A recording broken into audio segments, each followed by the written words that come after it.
ya memberikan warisan itu sama rata gitu misalnya. Karena hibah itu dia bebas Bapak Ibu.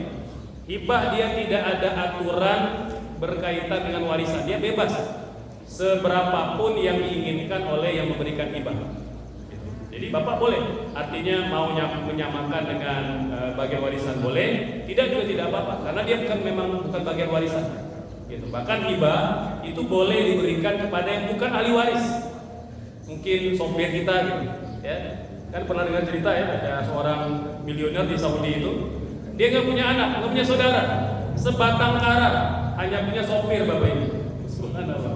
Maka sopir mewarisi semua harta atau dapat hibah, dapat hibah dari majikan sebelum dia wafat. Subhanallah. Gitu, ya. Nah, ini berkaitan dengan hibah, gitu Bapak. Ya. Jadi hibah itu tidak ada aturan seperti mana aturan dalam pembagian warisan. Walaupun Imam Malik memilih pendapat, kata beliau lebih baik sama rata, kata beliau. Ya, jadi karena dia pemberian warisan maka harusnya memang mendapatkan jumlah porsi yang sama. Jadi tidak dibedakan laki-laki atau perempuan. Itu yang pertama. Yang kedua, ya, mungkin pertanyaan Mbak Dini itu kayak semacam orang tua itu sudah memberikan kayak semacam perhitungan kasar dan sudah bilang ke anak-anaknya, misalnya kalau nanti ayah ibu meninggal, si A dapat segini, sini dapat ini kayak gitu. Itu kira-kira tidak apa-apa diungkapkan. Ya tadi kalau simulasi boleh, kan simulasi sebenarnya itu bukan bagian sebenarnya. Itu simulasi, bukan pembagian warisan. Simulasi boleh, nggak ada masalah. Latihan. Sekarang kalau bisa kita pulang ini bikin simulasi. Kalau saya wafat, kira-kira siapa warisan? Tapi tahu, ke istri, ke anak-anak bikin simulasi. Gitu ya, latihan. Gitu ya. Kalau bisa nanti DKM ngumpulin itu ya buat latihan. Bikin simulasi. Opsi ya. Nah, kemudian anak yatim ya, Masya Allah. Yang pertama Bapak Ibu, anak yatim itu dikatakan anak yatim kalau orang tuanya wafat dia belum balik. Ya, kalau sudah balik maka dia tidak kategori anak yatim. Ya, ya mungkin di Indonesia kan begitu ya, walaupun sudah dewasa, sudah kayak saya kan mungkin sudah menikah orang tua, sudah orang tua. Walaupun wafatnya ketika saya sudah menikah gitu ya. Kan ada orang mengatakan punya anak yatim, enggak. Anak yatim itu Bapak Ibu sekalian, kalau orang tuanya wafat dia belum balik. Jadi kalau sudah balik usia 15 tahun maka dia tidak dikatakan yatim lagi karena dia sudah dianggap dewasa. Nah, bagaimana kalau ketika orang tua kita wafat, harta telah dibagi rata ya antara kita dan anak-anak yang lain gitu ya. Nah, tadi kita katakan memang ya kalau memang itu keinginan paman dan bibi kita ya, itu boleh karena memang tadi dikatakan mereka tanazul gitu. Mereka melepaskan bagian mereka dan hanya memberikan itu kepada ponakan-ponakan, itu boleh karena itu hak mereka terhadap harta orang tuanya. Walaupun sebenarnya dalam kondisi orang tua kita tidak punya anak laki-laki, paman bibi berhak warisan. Jadi anak-anak itu 2/3, kalau 3 orang dibagi 3 gitu ya, maka sisanya paman dan bibi dapat. Begitu. Nah, tapi kalau mereka udahlah antara kamu aja anak-anak itu boleh, tidak ada masalah. Jadi mereka tanazul melepaskan bagian mereka sebagai paman atau bibi. Selanjutnya zakat warisan. Nah, Bapak Ibu, tidak ada zakat warisan, tidak ada zakat penjualan, baru jual rumah ada zakat, nggak ada, gitu ya. Jadi tidak ada zakat yang secara khusus kita berikan tak kala dapat warisan atau tak dapat ketika laku jualan itu tidak ada zakat seperti itu Bapak Ibu sekalian. Yang ada adalah ketika kita dapat warisan maka disimpan dulu. Disimpan, nanti setelah tersimpan selama haul dia mencapai nisab baru dikeluarkan 2,5%. Begitu pula tadi kalau berkaitan dengan penjual, kita baru jual tanah atau jual rumah. Sudah ketika terjual itu tidak ada zakat ketika itu. Tapi tersimpan dulu selama haul nanti mencapai nisab baru dikeluarkan 2,5%. Ya. Selanjutnya yang dibagi harta ayah atau ibu. Bapak Ibu sekalian, jadi pertama yang kita hitung itu adalah orang yang barusan wafat. Kalau barusan wafat itu adalah ayah, ya harta ayah. Nah kalau misalnya Ustaz dulu ketika ayah meninggal belum dibagikan warisannya, kemudian ibu wafat, nah ini kan beda kasus gitu ya. Ya kalau sudah begitu karena sudah dipegang oleh ibu, maka dianggap itu bagian warisan diberikan kepada keluarga ya. Walaupun sebenarnya Bapak Ibu sekalian kata para ulama, kalau ada keluarga yang wafat gitu ya, dan itu kan punya ahli warisnya. Nah, kalau belum dibagikan maka tidak gugur hak mereka. Ya, jadi harus selesai dulu di pembagian sebelumnya. Nah, setelah selesai sebelumnya baru dibagikan dengan harta warisan dari mendiang yang wafat terakhir. Nah, ini banyak terjadi dan sangat rawan konflik yang seperti ini. Makanya Bapak Ibu harta warisan sejatinya begitu ada yang wafat langsung dibagikan. Jangan tunda-tunda. Ustaz, rumah masih ditempati ibu, nggak ada masalah. Yang penting dibagikan dulu. Perihal nanti udah kita anak-anak sepakat, rumah ini walaupun hak bersama kita serahkan kepada ibu atau hadiahkan kepada ibu, itu boleh. Yang penting dibagikan dulu apa warisannya. Ya, karena itu kewajiban kita ahli waris kepada Allah dan kepada mayit. Jadi tidak boleh harta warisan ditahan-tahan. Ya. Anak-anak perempuan ada yang wafat. Ya, iya tadi artinya Bapak Ibu sekalian, poinnya adalah kalau ada keluarga yang wafat, lebih dulu sebelum kita membagikan harta orang yang barusan wafat, maka yang telah lebih dulu wafat nggak dapat warisan. Karena syarat orang terima warisan dia masih hidup. Kalau dia sudah wafat, maka tidak ada hak untuk mendapat warisan. Kecuali dia punya hak yang belum dia dapat. Contoh, ayah wafat awalnya, maka anak kan harusnya dapat warisan. Tapi ternyata sang ibu belum memberikan warisan. Kemudian anaknya menikah, kemudian punya istri, punya anak, dan dia wafat akhirnya. Kemudian sang ibu pun wafat menyusul, gitu ya. Maka sebenarnya sang anak laki-laki tetap berhak mendapat warisan dari harta ibunya, walaupun dia meninggal lebih dulu. Mengapa? Karena dia punya hak harta dari ayah, dari almarhum ayah yang belum dibagikan. Maka istri, anak berhak menuntut warisan dari suaminya. Nah, itu Bapak Ibu sekalian ya. Kemudian zakat tabungan dan zakat bulanan. Ya, saya juga baca bukunya Pak Safi Antonio, termasuk juga guru saya. Jadi beliau menjelaskan bahwa sebenarnya tetap sama, ada kewajiban membayar zakat bulanan, profesi, dan ada zakat tahunan. Asal dia mencapai nisab. Ya, asal mencapai nisab. Jadi tidak ada yang dibebaskan dari zakat kalau dia punya tabungan yang mencapai nisab dan mencapai haul. Ustaz, kan tidak semuanya harta di situ haul. Bapak Ibu ya, kita hitung rata-rata aja gitu ya. Dan jangan terlalu perhitungan gitu. Nanti Allah yang perhitungan kepada kita. Gitu kata ulama. Dalam bab zakat jangan perhitungan kepada Allah. Ini kan belum setahun, baru 11 bulan.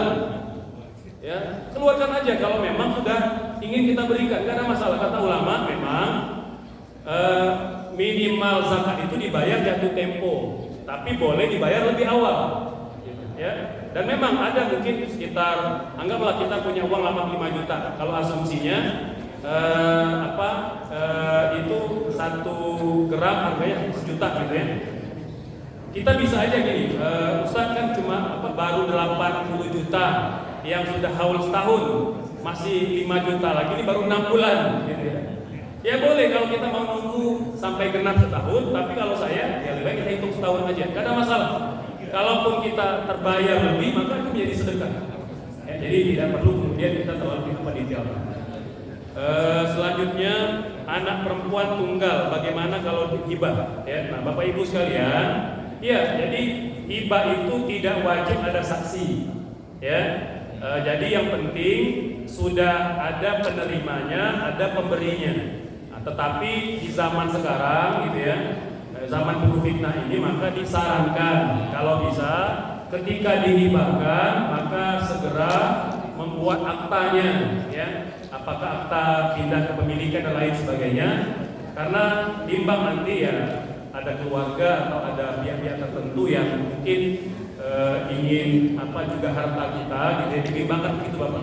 Jadi lebih baik kalaupun tidak ada saksi tapi kita akta notariskan, itu lebih kuat. Konflik warisan, ya, bagaimana siapa yang mediasi? Ya, mediasi itu bisa siapa aja, bisa kemenang, bisa MUI, bisa ulama, bisa guru kita, gitu ya. Yang penting dia paling menguasai bab warisan. Ya, jadi jangan sampai kita ngundang orang sebagai mediator dia nggak paham, udah itu makin rumit urusannya. Ya, jadi undang orang yang paham. Ya, dan insya Allah kalau kita undang orang yang paham, keluarga pun akan akan bisa memahami juga, gitu ya. Nah, jadi memang relatif mengapa konflik tidak selesai karena keluarga sebagai yang belum paham. Ini termasuk kan contoh kasus misalnya kalau ada menantu, gitu ya, menantu yang menuntut harta warisan suaminya, padahal suaminya wafat lebih dulu dibanding mertuanya. Kan padahal mendapat warisan, ya. Nah, tapi ada yang menuntut itu. Nah, jadi kalau dia tidak paham ya menuntut terus. Nah, tapi kalau dia paham, oh ternyata saya nggak dapat warisan, udah kita tenang gitu. Jadi perlu diedukasi kepada kita terkait dengan warisan. Mendahulukan hukum manusia dibanding hukum Allah. Ya, kalau kita sengaja, ya kita berdosa. Gitu, ya. Jadi tentu hukum Allah harus di atas hukum-hukum manusia. Walaupun nanti dalam beberapa hal ya kita tentu perlu menyesuaikan, terutama ketika berbicara hukum-hukum Allah yang dia sifatnya agak fleksibel, gitu ya. Nah, contoh begini misalnya, bagaimana kalau seandainya ada peraturan yang menzalimi kita, gitu. Kita mau taat kepada Allah atau taat kepada orang yang menzalimi kita? Kan kita pengen tetap taat kepada Allah, tetapi karena terikat dengan peraturan tertentu, kita bisa kena penjara, bisa dipidana dan lain-lain, maka kita pilih pendapat itu walaupun dengan hati yang terpaksa. Jadi Bapak begitu. Jadi intinya selama tidak terpaksa maka diperbolehkan. Gitu ya. Tapi kalau kita tidak terpaksa maka itu dilarang. Tapi kalau kita terpaksa melakukannya itu diperbolehkan. Gitu, ya. Jadi apakah kita pakai pengadilan agama ataupun negeri? Saya sarankan kalau sebagai muslim kita pakai pengadilan agama. Itu lebih lebih maslahat, gitu ya. Nah, tetapi Bapak Ibu sekalian perlu dipahami, bagaimanapun pembagian warisan itu kan kadangkala tidak bisa ideal. Ya, maka memang kadangkala kita harus mengalah demi kemaslahatan yang lebih besar. Ini pernah Bapak Ibu ya, ini konflik sudah bukan konflik mulut, bahkan bisa konflik berdarah. Ya, jadi sudah hampir saling bunuh antara keluarga gara-gara warisan. Maka kalau memang sampai pada level itu, kata para ulama, darul mafasid muqaddam min jalbil masalih. Menghindari mudarat lebih baik daripada mengejar kemaslahatan. Jadi kalau kita terpaksa pakai pengadilan negeri karena memang sebagian besar keluarga menuntut itu dan mereka tetap meneror kita, udah kita relakan saja. Nah, ini pertimbangan kemaslahatan yang perlu kita pertimbangkan. Jadi jangan sampai kita ngotot karena ya, berbahaya nanti untuk keselamatan jiwa kita. Yang terakhir, utang mayit. Nah, Bapak Ibu sekalian, punten ya. Sebelum harta dibagikan, sebelum warisan dibagikan, ada 3 yang wajib terpenuhi. Apa yang pertama? Utang. Utang dibayar dulu. Kalau mayit punya harta, maka hartanya dibayar utang dulu. Kalaupun habis, maka nggak ada warisan. Karena itu yang paling utama. Itu yang paling utama. Yang kedua, apa? Wasiatnya. Itu naikkan dulu. Dia pengen ngasih sikulan, dan ada hartanya, dan maksimal total wasiat itu 1/3 harta, kita berikan wasiatnya. Yang ketiga, nazar atau ibadah yang belum tertunaikan. Misalnya dia bernazar memberi sedekah, memberi makan anak yatim, atau mungkin bernazar menghajikan sopirnya, itu dipenuhi dulu. Jadi nazar dari mayit itu dipenuhi dulu. Setelah 3 ini terpenuhi, Bapak Ibu sekalian, barulah dibagikan warisan. Pertanyaannya bagaimana kalau mayit nggak punya warisan sama sekali, tapi punya hutang, kan gitu ya? Nah, Bapak Ibu sekalian, ya begitulah keluarga harusnya, gitu ya. Memang kalau kita mau ego, itu ditanggung oleh mayit. Ditanggung oleh mayit. Bapak Ibu sekalian, di antara yang dihisab oleh Allah kepada seseorang adalah hutangnya. Maka mayit tidak akan lepas dari hisab Allah kalau dia masih punya hutang. Ya. Nah, kita kan sebagai keluarga kan tentu tidak tega membiarkan keluarga kita dalam kondisi yang dihisab oleh Allah. Maka ya kita sukarela. Makanya Nabi itu bahkan kalau kita tidak punya keluarga yang berhutang, ada teman kita yang berhutang, kita disunahkan membayarnya ketika dia wafat. Disunahkan. Kan Nabi kan setiap kali memimpin sholat jenazah, apakah mayit punya hutang? Punya. Apakah dia punya keluarga? Nggak punya. Siapa yang mau berinfak atau menghibahkan hartanya melunasi hutang si mayit? Nah, kadang-kala ada yang punya piutang yang memutihkan, udah saya putihkan hutang saya atau piutang kepada si fulan. Itu boleh. Atau kita yang bantu memutihkan piutangnya. Itu Bapak, itu terkait dengan hutang mayit. Alhamdulillah sudah jawab semua ya. Alhamdulillah. Nanti kalau masih ada pertanyaan bisa setelah ini atau mungkin nanti bisa di sesi berikutnya. Baik Bapak Ibu sekalian, alhamdulillah kita sudah selesai di penghujung kajian. Kita berdoa semoga Allah memberikan keberkahan kepada kita semua.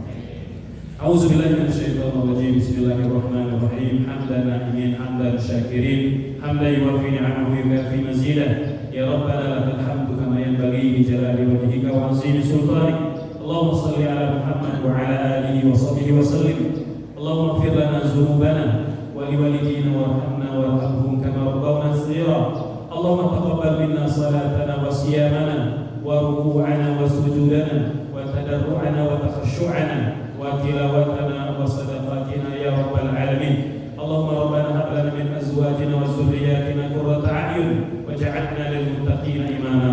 Rabbana atina fid dunya hasanah wa fil akhirati hasanah wa qina adzabannar. Wa sallallahu ala sayyidina Muhammad wa ala alihi wa sahbihi wa sallim. Subhana rabbika rabbil izzati amma yasifun. Wassalamun ala al-mursalin walhamdulillahi rabbil alamin. Demikian Bapak Ibu sekalian, astagfirullah, wassalamualaikum warahmatullahi wabarakatuh.